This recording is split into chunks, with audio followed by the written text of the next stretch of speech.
donner ce soir un cours sur les trucs infaillibles pour rendre son chiot propre rapidement. Donc, module numéro 1, notion préalable pour rendre mon chien propre.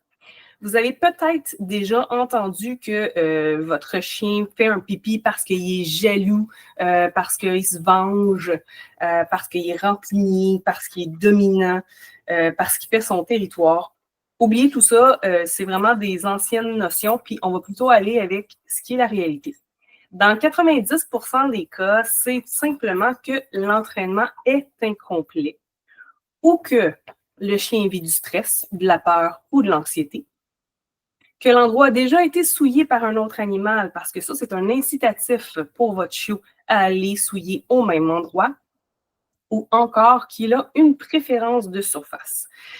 Certaines personnes me disent « Oui, mais c'est parce qu'il était propre chez l'éleveur. » Oui, mais sur quoi il était propre chez l'éleveur? Si c'était sur du papier journal, puis rendu chez vous, c'est des piquets en tissu, bien, c'est possible que le chiot ne soit pas en mesure de faire la différence entre les deux, puis faire « Ah, OK, il faut que je fasse maintenant sur tel autre tissu. » Le substrat a un grand rôle dans la propreté du chien.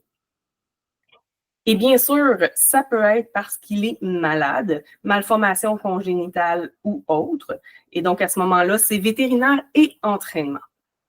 Pour toutes les raisons précédentes qu'on a vues, ben, la solution, c'est tout simplement de mettre en place l'entraînement à la propreté. Alors, c'est quoi un chien propre? Il faut s'attendre à une définition qui va nous aider à savoir si c'est normal ou non. En fait, c'est un chien qui se soulage aux endroits qui sont déterminés par son humain, donc soit sur son pipi-pad ou à l'extérieur, et qui est capable de se retenir selon son stade de développement physique. Alors, mettre un chien propre, en réalité, c'est pas long, c'est pas compliqué. Ce qui est long, c'est le développement physique du chiot pour qu'il soit capable de se retenir une journée au complet pour qu'on puisse partir travailler. Et la cerise sur le Sunday, c'est qu'il demande la porte. Mais ce n'est pas un critère de propreté. C'est quoi la capacité de rétention d'un chiot? Il y a une règle du pouce. Une règle du pouce, c'est une façon d'évaluer sommairement si le chiot est dans une fenêtre normale. On dit que son nombre de mois de vie est égal au nombre de mois, le nombre d'heures pour se retenir. Donc, s'il a 2 mois d'âge, il serait normalement capable de se retenir un maximum de 2 heures. S'il a 3 mois, maximum 3 heures, 4 mois, 4 heures. Grosso modo, ça vous donne un indice à savoir si, en ce moment, alors qu'il est chaud, c'est normal ou pas. La nuit, ça va jusqu'à 2 fois cette capacité-là, mais je vous dirais que généralement, il y a au moins 1 à 2 sorties par nuit, ce qui est dans la normalité. Si votre chiot se retient moins que ça, consultez un vétérinaire. S'il se retient plus que ça, ben tant mieux. Alors, on s'attend en gros qu'après 7 jours d'entraînement, que ton chiot soit propre. Comme on disait tantôt, ce n'est pas tant la durée pour le mettre propre, c'est davantage sa capacité de rétention. Si on le sort selon sa capacité de rétention, bien, après 4 semaines d'entraînement sans accident, il va demander la porte et il va se diriger sur son pipi-pad si vous lui avez appris sur pipi-pad. Je vous suggère fortement de choisir une des 2 façons à prioriser parce que si vous essayez de lui apprendre aux 2 endroits en même temps, il risque d'y avoir de la confusion. C'est beaucoup moins clair comme façon de faire. Dans tous les cas, un chien qui apprend à faire sur pipi-pad, quand il va aller à l'extérieur, il y a de fortes chances de toute façon qu'il en fasse pareil. Alors, vous n'aurez pas à vous casser la tête, il va apprendre à faire aux 2 endroits pareils. Après 4 semaines d'entraînement sans accident, vous allez pouvoir mettre les friandises aléatoires et vous allez pouvoir commencer à le surveiller à distance sans nécessairement être à côté de lui pour vous assurer qu'il le fait et récompenser tout de suite après. Puis généralement aussi, après 4 semaines, il ne se réveille plus la nuit. Alors, alléluia, on n'a plus besoin de le sortir. Un chiot âgé de 6 mois, normalement, a une capacité de rétention de 6 à 8 heures de jour. Et un chien âgé de 18 mois ou plus n'a plus du tout besoin d'encadrement. Donc ça vous donne les grandes lignes de ce à quoi vous devez vous attendre. Et à la toute fin de la présentation aujourd'hui, je parle justement des causes de récidive qui ne sont pas attendues selon ces attentes-là, qui ne sont pas normales selon ces attentes-là. Alors, dans tous les cas, que le chien soit sur pépipade ou à l'extérieur, récompensé. Pourquoi? Parce que faire ses besoins, c'est auto-renforçant. C'est soulageant de faire ses besoins. Donc, ça donne une récompense juste à le faire. Alors, pourquoi est-ce que le chiot aurait avantage à le faire dehors par rapport à le faire en dedans s'il est soulagé aux deux endroits? Il faut lui donner une raison, une motivation de le faire à un endroit particulier. Raison pour laquelle, les premiers temps, soyez carrément à côté de lui pour être capable de lui donner la friandise tout de suite après qu'il ait fini. Si, déjà en partant, vous l'envoyez à l'extérieur puis vous restez plus loin et que le chiot revient vers vous après, il va être récompensé à revenir vers vous. Donc, vous risquez d'avoir beaucoup plus de difficultés à faire passer votre message. Ça va être beaucoup moins clair, beaucoup moins rapide. Donc, les premières fois, vraiment, soyez à côté. En même temps, ça va vous permettre de savoir s'il l'a fait ou non. Ça va vous permettre de mettre dans votre carnet de suivi, ben aujourd'hui, il l'a fait à telle heure, il l'a fait à telle heure. OK, aujourd'hui, il y a eu un accident. Ah, ben oui, tu vois, ça faisait 4 heures qu'il n'était pas sorti. Ou ça faisait 2 heures qu'il était sorti, mais la fois précédente, il n'avait rien fait. Donc, ça va vous aider à monitorer, d'être à côté de lui. Ensuite, contrôler son environnement. Le chien devrait toujours être soit attaché à vous à l'aide d'un cordon ombilical. Un cordon ombilical, là, c'est tout simplement une grande laisse. Okay? Le but de l'avoir en cordon ombilical, c'est que c'est le chiot qui va vous suivre dans la maison et non l'inverse. Ce qui fait que quand ça va être le temps de sortir, ça va être possible rapidement de le diriger à l'extérieur. S'il commence à tourner en rond pour chercher un spot pour faire son pipi, vous allez pouvoir le voir, il est à côté de vous. Donc, vous allez pouvoir tout de suite le ramasser et l'envoyer à l'extérieur pour éviter l'accident. Bref, ça va énormément soulager votre charge mentale parce que c'est le chiot qui va vous suivre et non l'inverse. Puis en même temps, il y a plein d'autres avantages à utiliser un cordon ombilical. On le voit dans le cours Bien démarrer l'éducation de son chiot. Il y a entre autres pour tout ce qui est saut sur le comptoir, saut sur les enfants, la cohabitation avec un autre chien ou avec un chat. Donc, je vous laisserai aller voir ça, mais du moins pour la propreté, le but, c'est vraiment qu'il soit attaché avec vous pour que vous l'ayez constamment sous votre supervision. S'il n'est pas sous votre supervision, ceci dit, un cordon ombilical, il ne peut pas justement aller se cacher, il est attaché après vous. Ça peut être un 10 pieds, ça peut être un 8 pieds. Vous pouvez aussi jouer avec la longueur, tout dépendant où vous êtes. Si vous êtes dans la cuisine et que vous ne pouvez pas avoir le cordon ombilical, ben vous pouvez le mettre dans sa cage ou dans son enclos ou donner le cordon ombilical à quelqu'un d'autre. Donc, vous allez vous diviser aussi les tâches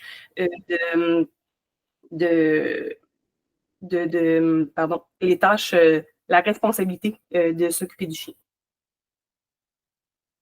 Autrement, il devrait être soit dehors ou sur son pipi-pad. Et finalement, contrôler l'horaire. Donc, ce qu'on veut, grosso modo, c'est anticiper les besoins pour maximiser les chances de réussite. On veut instaurer une routine en sortant au moment clé. On va bientôt voir les moments clés. Alors, si on récapitule les secrets de la propreté, 1, on récompense bien. 2, on contrôle l'environnement, on gère les accès que le chien a dans la maison. Et au contraire, on contrôle l'horaire selon les moments clés.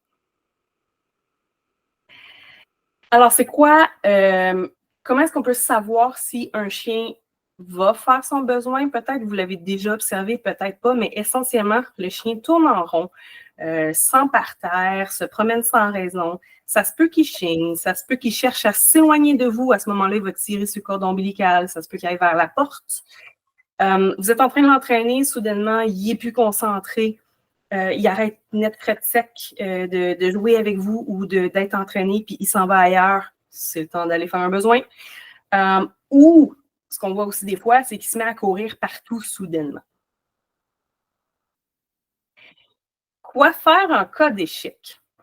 Ben, en gros, je ne vous suggère pas de le chicaner parce que ça va, de un, fragiliser votre relation. Moi, je veux que votre chien vous prenne pour Dieu parce que vous êtes Dieu, parce que je veux qu'il vous suive partout, parce que je veux que vous soyez capable de mettre vos doigts dans ses oreilles puis qu'il fasse comme « Hey, c'est le fun, t'es Dieu ».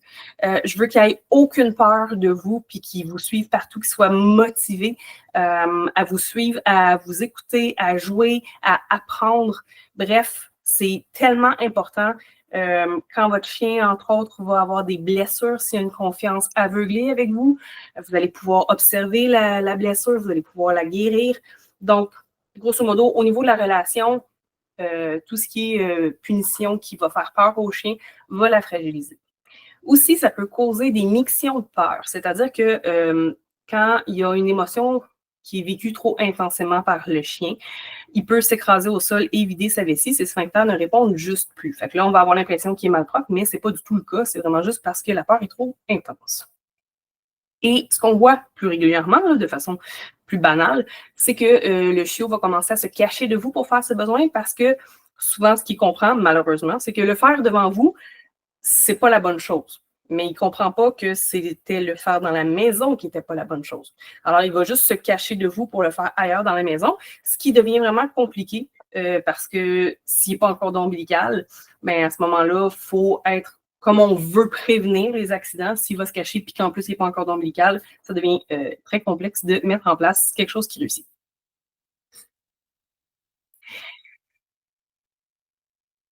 Évidemment, la punition, je pense qu'on en a déjà parlé, mais je tiens à dire, ça ne montre pas aux choses que vous voulez. Ça manque d'informations, c'est pas suffisamment clair. Il faut que ce soit répété à plusieurs reprises pour que le message devienne clair. Donc, essentiellement, montrez-lui ce que vous voulez à la place. Et, OK, fine, si je ne peux pas le chicaner, il y a un accident, qu'est-ce que je fais? Ben, restez zen, restez silencieux. Tentez de comprendre qu'est-ce qui a mené à l'accident. Justement, dans votre petit carnet pour monitorer, est-ce qu'il y a quelque chose qui pourrait expliquer la chose? Passez le cordon ombilical à une autre personne ou mettez-le en cage et nettoyez. La raison n'est pas que on ne veut pas que le chien vous voie, mais simplement que si vous vous mettez à quatre pattes avec un rouleau de Scott Towel, c'est clair que le chien va se faire un fun fou de venir vous prendre par les cheveux, pogner le rouleau de Scott Towel, puis qui va juste être tannant. Point. Donc, pour être en mesure de ne pas rajouter à l'insulte, mettez-le à l'écart et nettoyez soit avec un produit Luna, SOS odeur ou un autre produit sans ammoniac. Mais moi, je vous conseille très fortement le KOE. Essentiellement, le KOE, vous pouvez le trouver dans notre boutique sur Humanipation. Allez tout en bas de la page, dans le menu du bas de la page, c'est marqué boutique en ligne. Moi, j'aime le KOE parce que je l'ai déjà utilisé intensément dans ma pension et j'ai vu de très bons résultats par rapport aux chiens qui passaient à côté d'endroits qui avaient déjà été souillés. Donc, moi, je ne suis vendue qu'au KOE, puis en plus, c'est le produit le moins cher. Alors, essentiellement, en cas d'accident, ben, meilleure chance la prochaine fois, on veut davantage prévenir que focusser sur les échecs. Le module 2, c'est rendre mon chiot propre à l'extérieur. C'est quoi justement les obstacles potentiels? Ben, on vient d'en aborder un.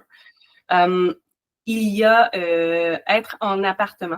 Pourquoi est-ce que c'est un obstacle? Ben, parce que le temps de prendre le chien, descendre les escaliers, se rendre à l'extérieur, on n'a pas le droit de le faire devant la bâtisse, il faut se rendre à côté de la bâtisse. Ça rajoute du temps et le chien, le chiot n'a souvent pas la capacité de rétention quand il vient tout juste d'être adopté pour aller jusque-là. Donc, c'est sûr que ça complique la mise à la propreté. Il y a quand il y a de la pluie, parce que oui, il y a certains chiens qui vont dédaigner avoir de l'eau qui leur coule sur le poil. La noirceur. Les chiens, ce sont des êtres diurnes et la noirceur, ça fait peur. Donc, les chiots vont vraiment bénéficier de votre présence à l'extérieur quand il fait noir au début pour leur apprendre à être propre. Et il y a la neige et le froid, justement.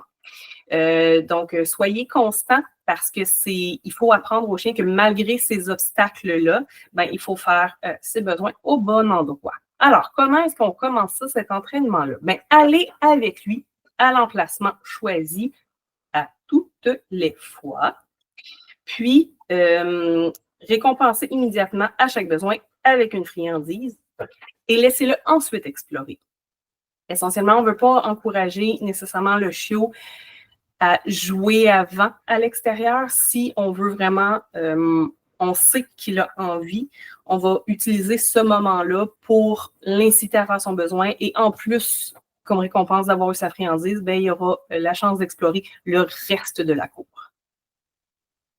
Après 4 semaines sans accident, ben, vous allez pouvoir lui laisser faire les derniers pas. Donc, ça revient à la question que j'ai eue tantôt. Je la laisse aller plus loin. Est-ce que c'est correct? Ben, en ce moment, s'il n'y a pas eu 4 semaines sans accident, normalement, vous devriez être encore à côté d'elle.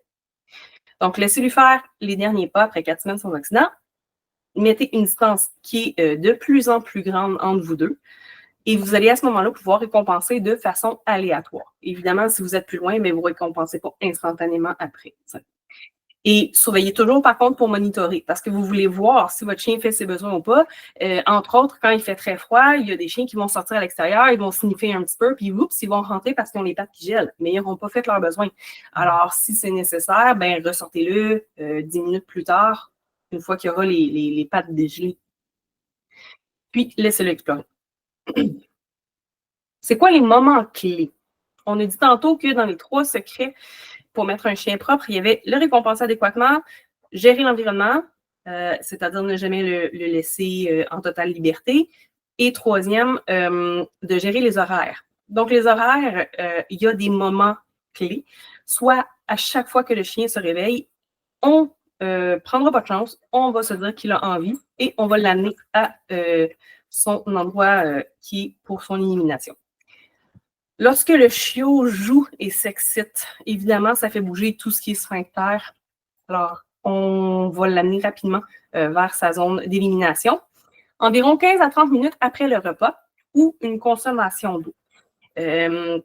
Parce qu'il y a un réflexe gastrocolique qui est tout simplement quand il y a une ingestion de quelque chose, le système digestif se met à fonctionner. C'est un réflexe non volontaire. Alors, on sait qu'il va se passer quelque chose dans les 15 à 30 minutes de façon générale. Et s'il n'y a eu aucune de ces raisons-là de le sortir, ben on va quand même sortir le chiot avec une tournée préventive selon sa capacité qui était en relation avec son âge. Donc, s'il y a 2 mois, puis que ça fait 2 heures qu'il n'a pas été faire ses besoins, ben on va quand même faire une tournée préventive à ce moment-là, puis aller à l'extérieur. Les moments clés de nuit, mais c'est d'avoir une routine. Donc, on s'assure que les besoins ont bien été faits parce qu'après ça, on va le mettre en cage avec quelque chose pour qu'il puisse s'occuper et on va ensuite ignorer les demandes. C'est super important de s'assurer qu'il a fait ses besoins avant parce que justement, on va ignorer ses demandes. Bien sûr, je vous suggère de mettre la cage à côté du lit pour pas que ces demandes soient en lien avec une panique de solitude. Et c'est ça, vous allez à ce moment-là pouvoir ignorer les demandes jusqu'à temps qu'il s'endorme. Quand il va se réveiller, que ce soit la nuit, le matin, vous allez devoir le sortir. On estime toujours qu'il y a un besoin quand il se réveille. Si jamais vous vous levez pendant la nuit, ben, profitez-en, sortez-le en même temps. Là, à ce moment-là, c'est vous qui allez le réveiller, mais ça va vous éviter une sortie plus tard. Fait que on va en profiter. Et première chose le matin, évidemment, en sortant le chiot de la cage. On répète, ça se peut que le chiot ait peur la nuit. Amenez simplement prévoyez simplement vos friandises.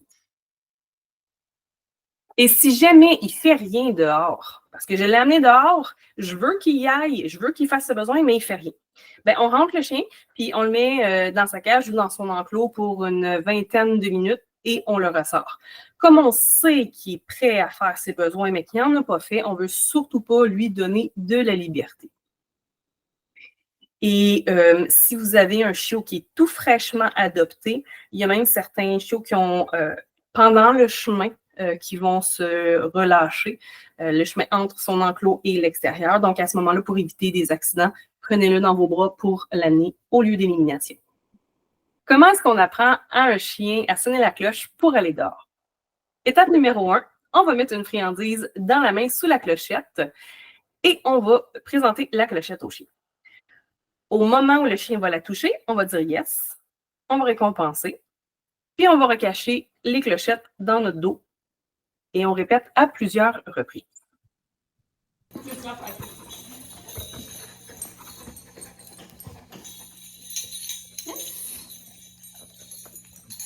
Donc, on présente les clochettes avec une friandise en dessous pour être sûr que le chien touche avec son nez. Aussitôt qu'il touche, on dit yes et on récompense ensuite. On cache les clochettes, puis on recommence.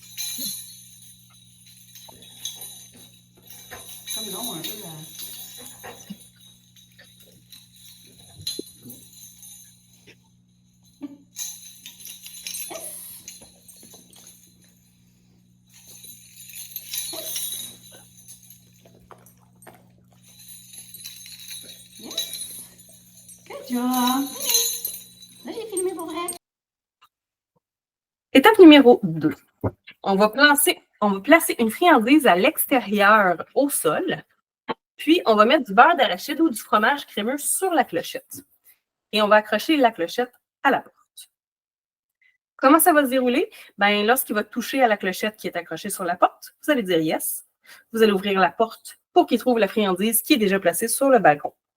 Et vous allez répéter ça chaque fois que vous allez sortir votre chien, au moins pendant 5 jours consécutifs, pour s'assurer que le chien a bien compris la procédure.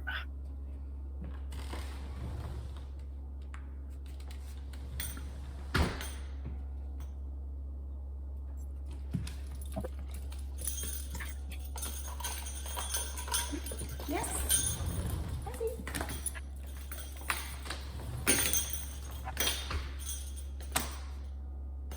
Étape numéro 3, ben, c'est l'intégration dans la vraie vie. Essentiellement, vous allez placer une friandise à l'extérieur, au sol, une fois sur 2 ou sur 3 quand vous allez sortir pendant quelques jours. Puis, éventuellement, ne plus en placer du tout. Alors voilà, votre chien saura sonner la clochette. Module numéro 3. Apprendre à mon chiot à être propre sur PipiPad. Quels sont les avantages du PipiPad? Parce que c'est pas à négliger. Il y a vraiment des côtés très positifs à mettre son chien propre sur PipiPad. Entre autres, ça donne une opportunité au chiot de se soulager quand il en a besoin. Si vous êtes sensible au bien-être animal, ben, il faut être conscient que se retenir 8 heures, c'est pas tout à fait normal. T'sais, nous, quand on va travailler, ben, on a accès à une toilette au travail, mais le chien, pendant tout le temps où nous, on est au travail, ben, il se retient. Donc, c'est vraiment une question de bien-être animal. Aussi, si vous êtes en appartement ou un condo, prendre l'ascenseur pour sortir puis avoir accès à une cour, c'est pas toujours facile. Alors, ça peut être une alternative très intéressante. Bien sûr, ça dépend toujours de la grandeur de race que vous avez. Là, on s'entend qu'un grand Danois sur un PipiPad, on va oublier ça, on va faire les efforts pour descendre. Pour les personnes ayant un handicap pour qui c'est difficile de se déplacer, c'est définitivement une belle alternative. Et pour les chiens de petite race qui sont peu tolérantes au froid. Quand j'avais ma pension, ça m'arrivait, lorsque je faisais la tournée de soir vers les 11 heures le soir, certains chiens, surtout les petites races, gelaient des pattes et ça me demandait d'y retourner à plusieurs reprises pour être certain qu'ils avaient fait leurs besoins. Évidemment, étant donné que c'était une pension chez moi, je m'assurais que les besoins étaient bien faits le soir. Donc, j'étais avec les chiens à l'extérieur parce que je ne voulais pas qu'ils souillent leur coussin pendant la nuit. Et évidemment, les chiens âgés ont des besoins qui sont différents et parfois, il y a une capacité de rétention qui devient moins grande quand le chien devient âgé. Ça peut être une façon d'offrir à son chien à ce moment-là des alternatives. Mais je vous dirais que si, par contre, il n'a jamais appris à être sur PipiPad, ça se pourrait que ce soit difficile. J'ai déjà entendu qu'un chien qui fait ses besoins sur PipiPad, c'est génial parce que je n'ai pas besoin de le sortir dehors. Sachez que votre chien, à ce moment-là, va manquer d'interaction sociale, il va manquer de socialisation, il va manquer une foule d'occasions d'avoir des activités enrichissantes, de voir d'autres chiens, de sentir des odeurs, d'entendre de nouveaux sons. Donc, c'est pas à négliger de sortir son chien à l'extérieur, même s'il fait ses besoins sur PipiPad. Alors, comment est-ce qu'on va placer le PipiPad pour être certain d'avoir des succès? Ben, dans l'enclos ou dans la cage, on va mettre un minimum de 2 PipiPads parce qu'on veut offrir beaucoup de surface où le chien va réussir. Donc, peu importe où il va se relâcher, on désire qu'il y ait un bout de pipi pad. On veut qu'il y ait un coussin pour que le chien puisse se coucher. C'est une question de bien-être animal, mais le reste de l'enclos devrait être tapissé de pipi pad. De façon naturelle, le chiot a, ou du moins on se souhaite, a déjà appris avec la mère qu'il ne doit pas faire là où il dort. Alors, si dans l'enclos, il y a vraiment un espace pour son coussin et le reste est avec des pipi pads, le chien devrait se lever de son coussin et aller faire son besoin ailleurs.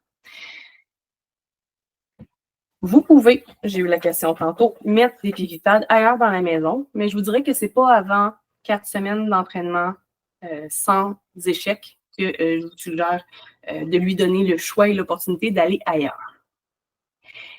Éventuellement, ben, vous pourrez rapetisser la grandeur des pipi pads dans son enclos. S'il y en avait 4, par exemple, pour tout tapisser, ben, vous allez pouvoir en laisser 2. Pourquoi je dis 2? Ben, parce que souvent, le chien va aimer faire un pipi à une place, va se lever, va marcher, puis va faire un caca à l'autre place. Si vous observez un chien qui est propre à l'extérieur, c'est le modus operandi pour tous les chiens.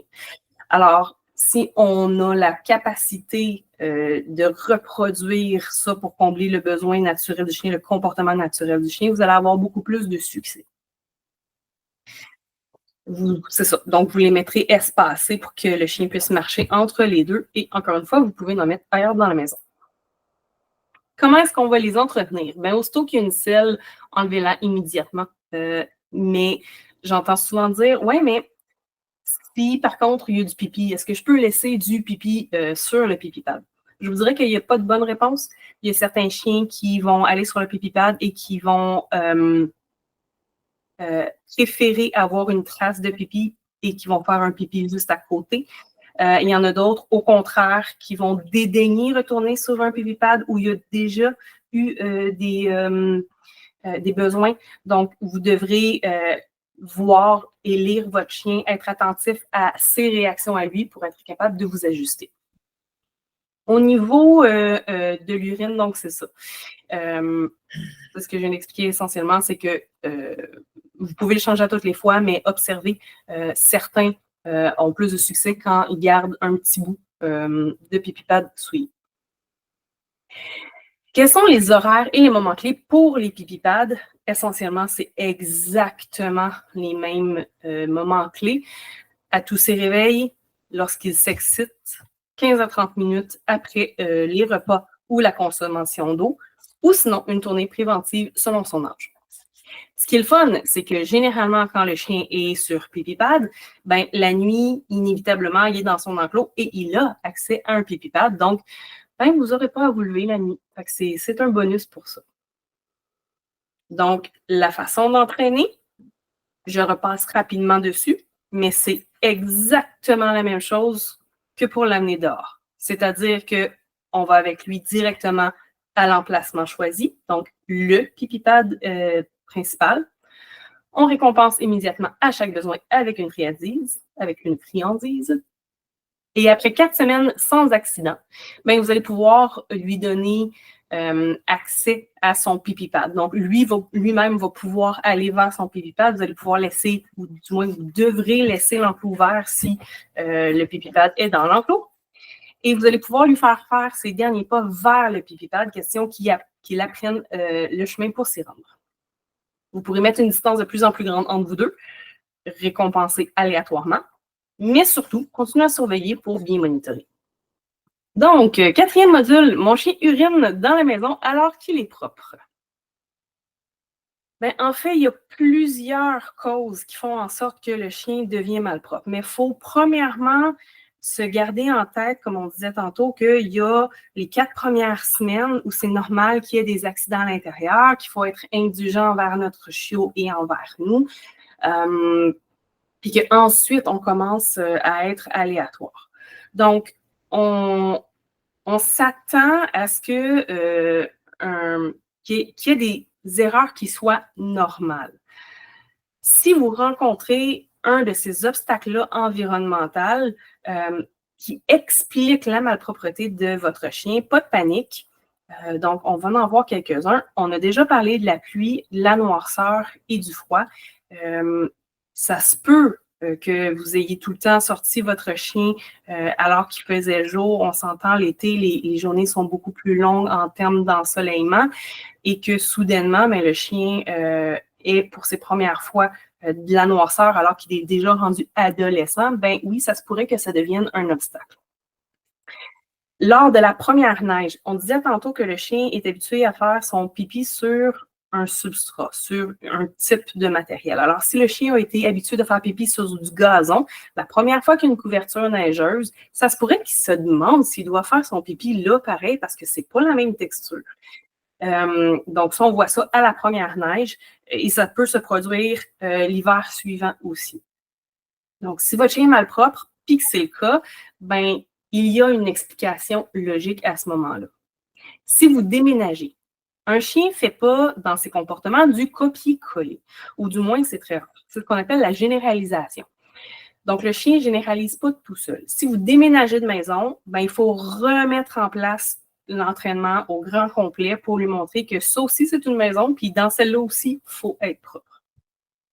Vous avez un changement de routine, vous venez de décrocher un nouveau poste au travail, les gens dans la maison sont désorganisés, finalement, il y a une sortie qui n'a pas été faite, bien, ça se pourrait qu'il y ait un besoin qui soit fait à l'intérieur. Encore une fois, ça s'explique. Et si, comme beaucoup d'humains, vous ne ramassez pas ce qu'il y a dans la cour, bien, ça se pourrait que le chien, comme dans cette merveilleuse photo où c'est un terrain miné, n'ait pas envie de retourner là pour faire ses besoins. S'il fait son besoin à l'intérieur, ben, dites-vous que c'est probablement à cause de ça. Alors, en gros, pour les causes environnementales, ce qu'on veut, c'est faire la gestion d'environnement. Donc, contrecarrer la raison pour laquelle le chien a eu un accident. Si ça se répète à chaque fois qu'il y a de la pluie, ben, vous pouvez peut-être penser à lui donner un petit bout qui serait protégé de la pluie à l'extérieur, un petit bout de gazon, peut-être arranger une espèce de mini gazebo avec un petit plywood, quelque chose comme ça. S'il fait noir, vous pourriez mettre beaucoup plus de lumière dans votre cour. Si c'est à cause du froid, ben, vous pouvez sortir plus souvent ou sinon l'habiller. Si c'est la première neige, allez-y avec lui. Si vous déménagez ou qu'il y a un changement de routine, ben, c'est de revenir à votre planification, à votre petit carnet pour être capable de faire le suivi adéquat.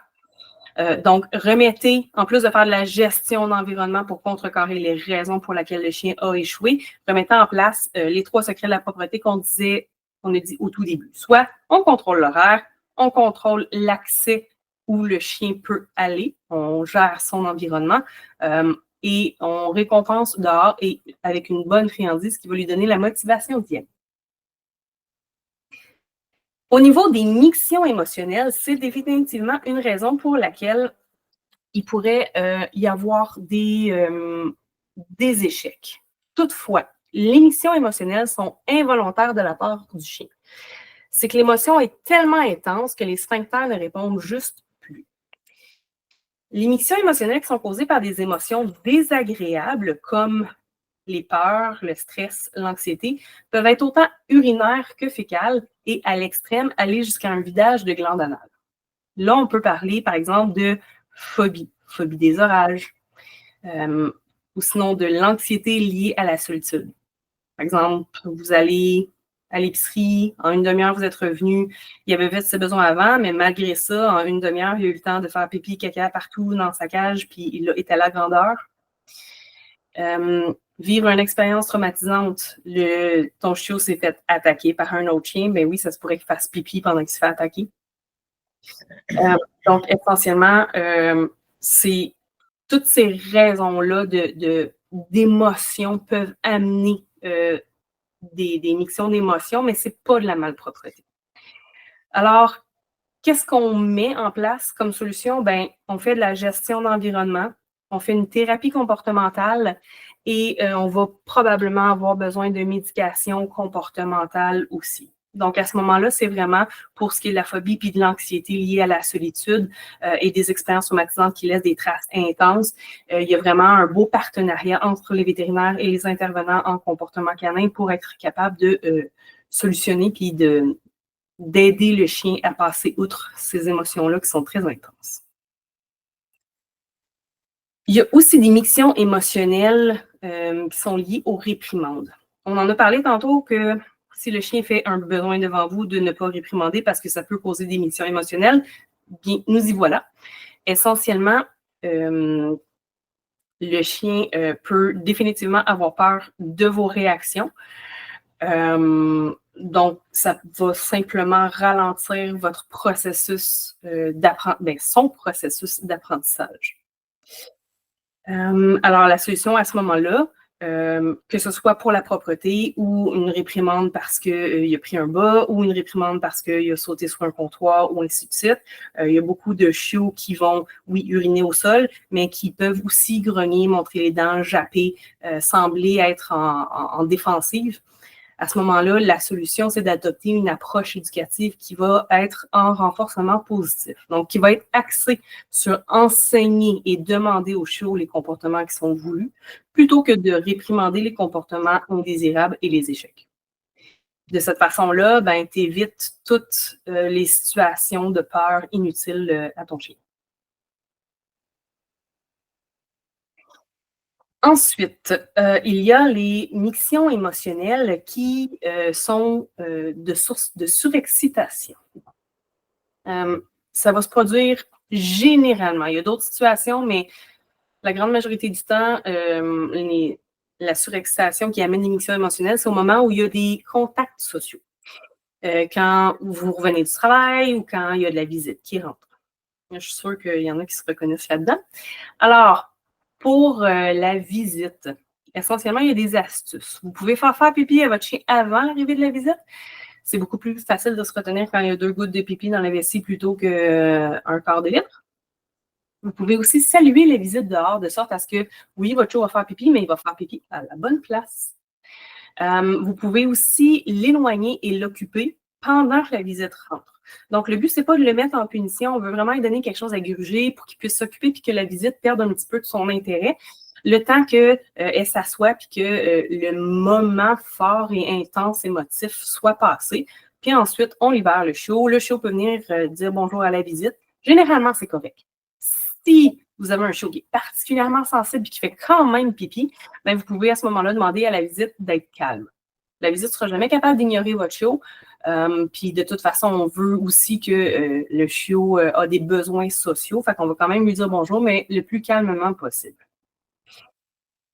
Si jamais votre chien fait des pipis contents avec vous, ben à ce moment-là, quand vous revenez, la priorité numéro 1, c'est de l'amener à l'extérieur.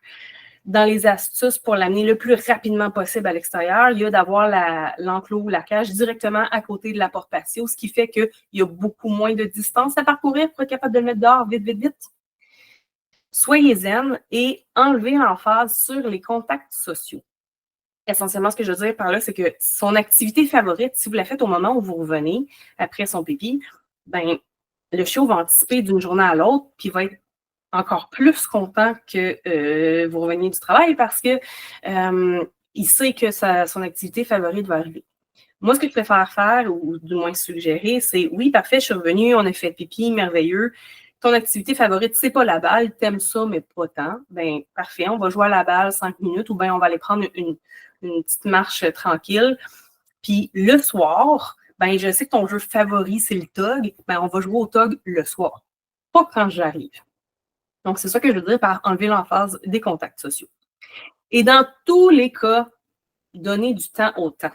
Parce que les pipis contents de surexcitation, dans la très, très, très, très grande majorité des cas, ça passe avec le temps parce que le corps se développe, les sphincters se développent, le chien a de plus en plus de capacité de rétention, puis ça finit par disparaître tout seul. C'est plus fréquent chez les femelles, l'émission de pipi content que chez les mâles. Mais c'est ça.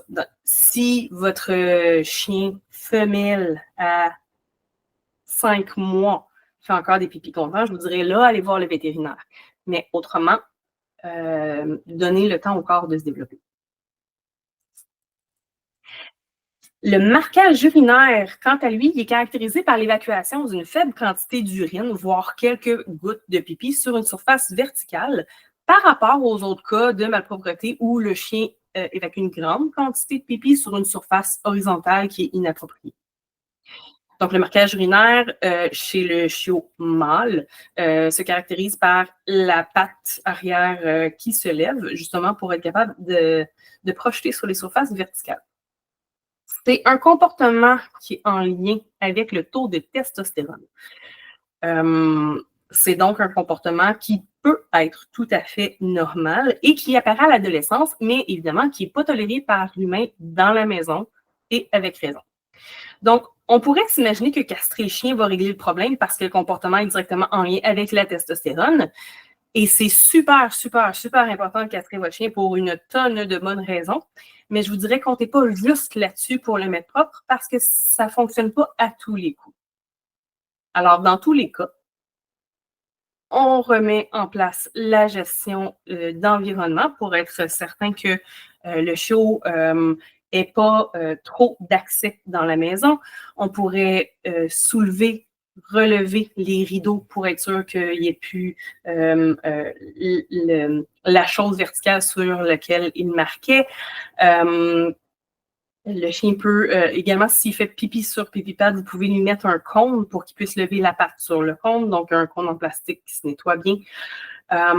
Et on remet en place les 3 secrets de la propreté, c'est-à-dire gestion de l'horaire, gestion de ce à quoi il a accès et bien récompenser là où il doit faire ses besoins. Il faut laver plus avec les produits dont on a parlé plus tôt. Je vous rappelle que le KOE, entre autres, dans notre boutique en ligne, et le LOE pour tout ce qui est laundry, tissu. C'est quant à moi des produits qui sont excellents. Puis c'est ça. En fait, le marquage urinaire est provoqué généralement par soit l'exploration d'un nouvel endroit ou l'odeur d'urine d'un autre chien. Alors, si jamais vous allez en visite chez quelqu'un d'autre et que votre chien a commencé à lever la patte, ben attendez-vous, ça se pourrait qu'il lève la patte chez votre visite. Le temps que vous soyez capable de le mettre propre totalement dehors, peu importe la maison où vous allez, ça peut être utile de mettre une couche pour mâle. Une couche pour mâle, c'est simplement comme une espèce de ceinture abdominale qui vient par-dessus le pénis, ce qui fait que si jamais le chien lève la patte, ben, il va faire son pipi là-dedans. Généralement, ça va grandement soulager l'humain parce que c'est beaucoup moins, entre guillemets, honteux, parce qu'il y en a certains qui trouvent ça honteux que leur chien fasse ses besoins chez la visite. Je vous rappelle que c'est normal, mais bon, si vous vous sentez très mal avec ça et que vous ne voulez surtout pas qu'il fasse pipi sur, par exemple, le coin du sofa qui est en dessus, ben pensez à amener une couche dans ce cas-là. Ça peut être donc une façon de gérer la problématique en attendant. Il y a beaucoup de raisons pendant l'adolescence qui fait que le chien pourrait avoir quelques accidents. Donc, regardez à nouveau les causes environnementales qu'on a vues plus haut, puis les émotions. Puis je vous invite aussi à aller voir le cours Crise d'adolescence, qui est vraiment très intéressant si jamais votre chien est rendu à cet âge. Et finalement, il y a tout ce qui est cause médicale. Donc, il y a un flag rouge quand il y a une malpropreté soudaine qui est inexplicable, peu importe l'âge du chien. Mais d'autant plus si vous avez passé le 18 mois, que votre chien n'avait plus aucun encadrement, que ça faisait déjà un bon bout de temps qu'il était propre et que soudainement, il est malpropre. Red flag, c'est vraiment un moment où on doit aller consulter le vétérinaire. C'est pas normal, c'est pas de la jalousie, c'est pas de la rancune ou vendetta ou whatever. Également, un autre indice qui vous dirait de consulter absolument le vétérinaire, c'est qu'avec ou sans malpropreté, la fréquence des besoins change. Et là, je parle des besoins autant pipi que caca. Donc, la fréquence change, la texture ou la couleur. Tout ça peut affecter différentes tranches d'âge. Dans les cause médicale, ça peut être un agent infectieux ou un parasite qui cause directement une difficulté à se retenir, comme une infection urinaire ou une diarrhée causée par une gastro-entérite, par exemple. Ça peut être une maladie comme le diabète qui fait boire beaucoup plus et donc éliminer davantage, ou encore une insuffisance rénale. Ou même, chez un vieux chien, une dysfonction cognitive qui cause la désorientation et de l'errance nocturne. Alors, un vieux chien, ça se pourrait qu'il oublie par où est le chemin pour demander la porte, puis que finalement, il fasse là où il ne devrait pas. Ça se pourrait aussi que ce soit de l'incontinence urinaire, surtout chez les femelles, pendant qu'ils dorment. C'est observé très régulièrement. S'il y a de la douleur qui réduit la mobilité, ça peut justement engendrer la malpropreté chez le chien. Ça peut être soit une blessure soudaine, tu sais. Mais on savait que, tu sais, qu'il était un peu coincé du dos, mais soudainement, tu sais, il se met à faire ses besoins à l'intérieur, tu sais, ça peut être une douleur qu'on ne voit pas nécessairement très bien, mais qui, justement, incite le chien. Ça vaut plus la peine de faire pour lui le besoin à l'intérieur que de souffrir ce que ça nécessite pour se déplacer jusqu'au point où il devrait normalement faire son besoin. Ça peut être aussi une douleur qui s'amplifie avec le temps de façon graduelle, comme avec de l'arthrose. Ça peut aussi être un effet secondaire des médicaments, comme de la cortisone qui fait boire exagérément et donc qui fait éliminer davantage, ou encore un médicament qui donne des sels molles. Ça aussi, c'est du connu. Ceci dit, dans les causes médicales, je tiens à dire que si jamais l'apprentissage de la propreté de votre chien n'est pas béton, au moment où arrive la stérilisation des chiens, votre chien va donc être en chirurgie et va recevoir des fluides intraveineux. C'est pour assurer sa pression sanguine, mais essentiellement, c'est qu'il va recevoir beaucoup de liquide. Ce qui fait que souvent, ils vont faire beaucoup plus pipi dans la journée qui va suivre. Alors, soyez avisés que si votre chien se fait opérer, de sortir beaucoup plus souvent et de remettre l'encadrement vraiment beaucoup plus présent les 24 à 48 heures qui suivent, question de, encore une fois, éviter le plus possible d'échecs. Ce qu'on veut, c'est vraiment mettre le chien en succès. Donc, en résumé, au niveau des causes médicales, il y en a tellement qui sont sous-jacentes. On veut vraiment les éliminer parce que si on les aborde pas et qu'on s'attaque à une cause qui pourrait être comportementale alors qu'on a des indices que ça serait de la santé, la condition du chien pendant ce temps-là, la condition de santé peut s'empirer pendant ce temps-là. Vous allez avoir perdu du temps et de l'argent si vous avez consulté quelqu'un. Donc, s'il y a les indices, malpropreté soudaine inexplicable, fréquences différentes, textures différentes, couleurs différentes, tout de suite, vétérinaire. Conclusion. Donc, ce qu'on vient de voir ensemble, c'est les causes de la malpropreté normale chez le chiot.